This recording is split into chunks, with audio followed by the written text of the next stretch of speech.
আসসালামু আলাইকুম রহমতুল্লাহ। আমার চ্যানেলে আবারও আপনাদের সবাইকে স্বাগতম। আজকে আমি অনেক গুরুত্বপূর্ণ একটা বিষয় নিয়ে আলোচনা করব।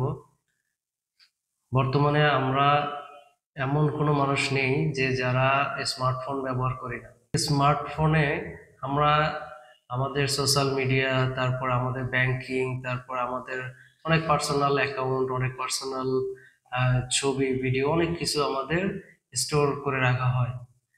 তো আমাদের মোটামুটি ধরা যায় এখন লাইফের 50 থেকে 80% ইনফরমেশনই আমরা মোবাইলের ভিতরে আমরা জমা করে রাখি। বর্তমানে হ্যাকাররা সব থেকে বেশি টার্গেট করছে এই মোবাইল ইউজারদেরকে। তো আমরা যদি এই মোবাইল, যারা স্মার্টফোন যারা ব্যবহার করি, তারা যদি কিছু সতর্কতা না মেনে চলি, তো সেক্ষেত্রে আমরাও এই এই বিপদের মধ্যে পড়তে পারি।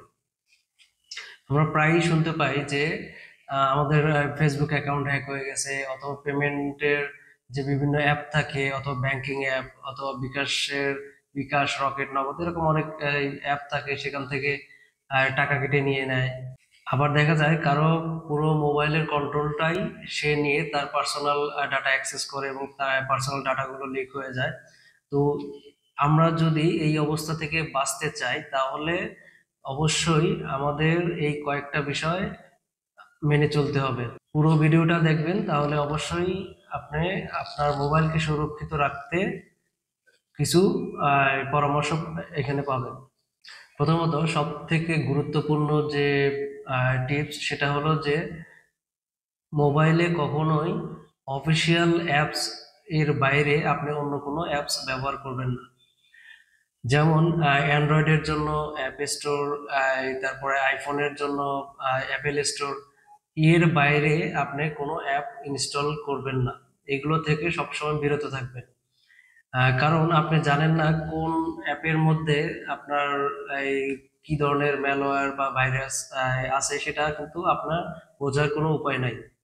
বাট আপনার যে কোনো ধরনের অ্যাপ স্টোর থেকে যদি আপনি অফিসিয়াল স্টোর থেকে যদি আপনি অ্যাপ ইনস্টল করেন, তাহলে আপনার এই ভাইরাস বা ম্যালওয়্যার অ্যাটাক করার সম্ভাবনা খুবই কম। তো সবাই চেষ্টা করবেন অফিসিয়াল প্লে স্টোর থেকে বা অ্যাপেল স্টোর থেকে সবসময় অ্যাপ ইনস্টল করা বা ব্যবহার করা। 2 নম্বর টিপস, যেটা সব সময় আপনার মোবাইলের যে কোনো ধরনের পাসওয়ার্ড, স্ট্রং পাসওয়ার্ড ব্যবহার করবেন। এর সাথে সাথে আপনার প্রত্যেকটা সোশ্যাল মিডিয়া প্লাস হচ্ছে আপনার মেইল, তারপর আপনার ব্যাংকিং, সব কিছুতেই 2 ফ্যাক্টর অথেন্টিকেশন যে সিস্টেমটা আছে, এই সিস্টেমটা অন রাখবেন। কারণ কি, যখন আপনার মোবাইল বা আপনার এই অ্যাকাউন্ট, বিভিন্ন ধরনের অ্যাকাউন্ট হ্যাকিং এর চেষ্টা করা হয়, তো তখন যদি আপনার এই 2 ফ্যাক্টর অথেন্টিকেশনটা অন থাকে, তাহলে আপনার কাছে দ্রুত মেসেজ আসবে। তখন আপনি দেখতে পাবেন যে আপনার কোন অ্যাকাউন্টটা হ্যাকিং এর চেষ্টা করা হচ্ছে। তখন আপনি সেটা রোধ করতে পারবেন।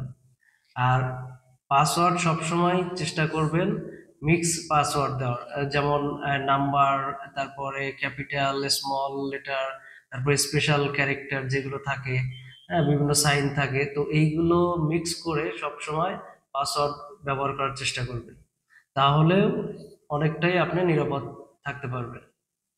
তৃতীয়ত, 3 নম্বর টিপ, যেটা আমরা তো আসলে খুবই মানে ফ্রি জিনিস পাইলে মানে কি বলবো, লাফায় পড়ি সবাই। তো এই যেমন আপনার ফ্রি ওয়াইফাই, হ্যাঁ, ফ্রি ওয়াইফাই ব্যবহার থেকে সব সময় বিরত থাকতে হবে। কারণ ফ্রি ওয়াইফাই হচ্ছে সব থেকে বেশি সুযোগ করে দেওয়া। হ্যাকারদের কাছে খুবই ইজি হয় যদি আপনি ফ্রি ওয়াইফাইতে বা ওপেন যে ওয়াইফাই গুলো থাকে পাবলিক প্লেসে, তো সেই ওয়াইফাই গুলো দ্বারা হ্যাকাররা খুব সহজেই আপনার মোবাইলের অ্যাক্সেসটা নিয়ে নিতে পারে। মানে যে কোনো জায়গায় ওয়াইফাই, ফ্রি ওয়াইফাই দেখলে স্ক্যান করে আপনার ওয়াইফাই কানেক্ট করা থেকে বিরত থাকবেন। তাহলে আপনার মোবাইল এবং আপনার আইডি গুলো সুরক্ষিত থাকবে। 4 নম্বর টিপস, যেটা সেটা হলো যে আপনার প্রত্যেকটা অ্যাপসের পারমিশন গুলো আপনাকে চেক করতে হবে। আবার যখন আপনি ইনস্টল করবেন, তখনও দেখবেন যে আপনার কাছে কিন্তু পারমিশন চাইবে। আপনার লোকেশন পারমিশন, আপনার কন্ট্যাক্ট পারমিশন, এইগুলো আপনি ইনস্টল করার সময় একটু দেখে দেখে পদক্ষেপ ইনস্টলটা করবেন। যেমন ধরেন একটা এক্সাম্পল দেই, যে আপনি একটা মিউজিক প্লেয়ার হ্যাঁ ইনস্টল করবেন, কিন্তু সেখানে সে লোকেশন এবং আপনার কন্ট্যাক্ট অ্যাক্সেস চাচ্ছে। তো তার মানে এটা কিন্তু একটা সন্দেহজনক, কারণ একটা মিউজিক প্লেয়ারে আপনার কন্ট্যাক্ট এবং আপনার লোকেশনের কোনো দরকার নেই।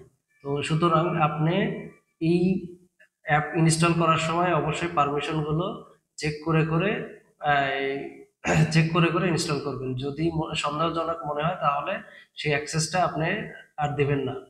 হ্যাঁ, তো আবার যে অ্যাপগুলো ইনস্টল আপনি ধরেন করে ফেলছেন, সেগুলো আপনি অ্যাপ পারমিশন থেকে গিয়ে আপনি সেগুলো অফ করে দিতে পারেন। তো আপনি চাইলে সেগুলো অফ করলেও অনেকটাই সুরক্ষিত থাকবে আপনার মোবাইল। টিপস নাম্বার 5, যেটা হচ্ছে সবসময় আপনার সফটওয়্যার এবং আপনার মোবাইলটাকে আপডেট রাখার চেষ্টা করবেন।